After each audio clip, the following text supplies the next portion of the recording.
How close did you come to deciding, okay, I don't want to do this right now. I'm tired. I need to take a rest. I don't know if it's how close I came. I wouldn't say I ever really came that close. I certainly took a look on the other side of the fence. I took a look and tried to envision what my life would be like, how I would serve out a year as AG, what I'd want to do after that, and thought about it. And I just, I made the decision that felt right in my gut, and I gave it some consideration. There was never, the rumors were rampant last Friday that I'd assembled my staff and I made announcements, and none of that was true. None of that was true. I let a few people know that I was giving that possibility some thought, and lo and behold, it got out of hand. Did the governor talk to you at all about this? I've had a couple conversations with the governor, but he's been very clear since election night that he very much wants me to run for re-election as Attorney General. He said that to me on numerous occasions. He offered me encouragement through the holiday season and continues to offer me encouragement. So he and I talked about it a couple of times. I never got to the point of saying, this is this or this is that, but he offered encouragement. Do you suppose waiting until now to file might have cost you some key aides? No, that had nothing. I want to be absolutely clear. That had nothing to do with it. Tad Thomas, who I think has done a remarkable job as civil director, this office would not have been able to function in the last 3 years had Tad not been as aggressive as he's been in collecting and negotiating and pursuing the civil side of this office. The civil side of this office has increased collections, and because we have the ability to keep some attorneys' fees and keep the cost of investigations, he's really been a moneymaker for the office and has kept us doing some mission-critical work in the Office of the Attorney General. So Tad was doing great work, but I knew for a year that Tad wanted to leave as of January of this year. And there for the last 6 months he was down to part-time and starting up his private practice again after he got ethics guidance that he could do it.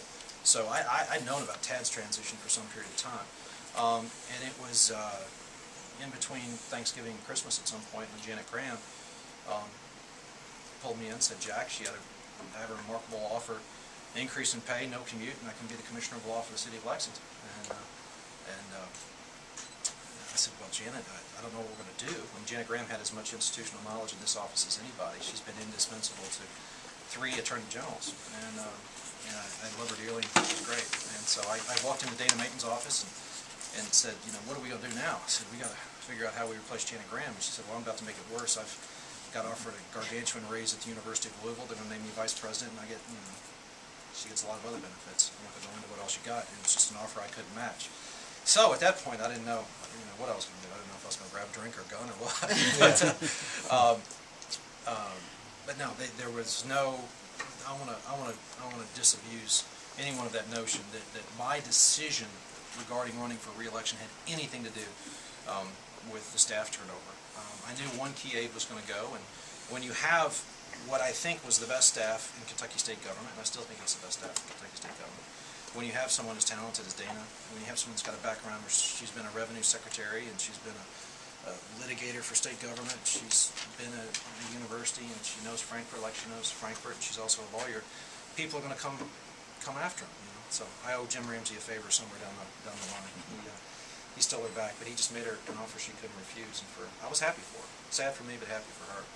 And same thing with Janet. So they were just not related in any way whatsoever. And I know it caused a lot of speculation, but there was no relationship between the two whatsoever. General, when you looked at the other side 4 years from now, what did you see? When I looked at the other side, how long down the road? Was it 4 years? I said I just looked at the other side, what my life would be like. He's saying when you looked at the other side. Wait a minute, like when you looked at what your alternative was. Oh, yeah. I just... Translator. Yeah. But also curious what 4 years from now, too. Well, I don't know. If you look that far. Not really. Bill Clinton has the best line, and that is, you're never going to get elected to some other job by failing to do the one you've got right now. And I did make a deal with my parents, who I talked to this about. I made a deal with my wife that my decision would be based solely on whether or not I wanted to be an Attorney General for another 4 years, or whether or not I wanted to go to the private sector. And I had some success practicing law with my father, helping run his office for about 5.5 years. I like the private practice of law. I miss going, I do miss going into court. I do miss trying cases, and if the people of this Commonwealth honor me with another 4 years, I would foresee I would probably personally argue some cases and would be more involved as a kind of a hands-on attorney in the court on some occasions on cases that I want to give some special attention to. I know some of my colleagues do that occasionally. So I miss getting into court, and I thought about, okay, I could probably make a lot more money. I could be a private attorney. Might have some more time with my kids. We don't know the sex of this next child. I just thought about all those things. But I know myself well enough to know that one wasn't going to be a life of ease, and one a lot of hard work. They're both going to be work. And I would work hard at whatever I do. I decided that public service is in my blood. That I think there are things that I can still accomplish as Attorney General, and I think I've got a record that recommends my reelection awfully strongly. And so when I put the two up against each other, I realized how blessed I am actually to hold a statewide office, and a statewide office that where you can actually do some good. And so I didn't make the decision based on any 4-year plan or 8-year plan or anything. I made the decision based on the fact that I like being Attorney General, and I think I can do a good job for the next 4 years, and it gives me an opportunity. And I said this to Tony and Ronnie down the hall. One of the things about the Senate race was, given the time constraints and given the money limitations, I never really had the opportunity to tell the people of Kentucky the job I've done as Attorney General, and that's something I'm very proud of, and I'm very much looking forward to that opportunity.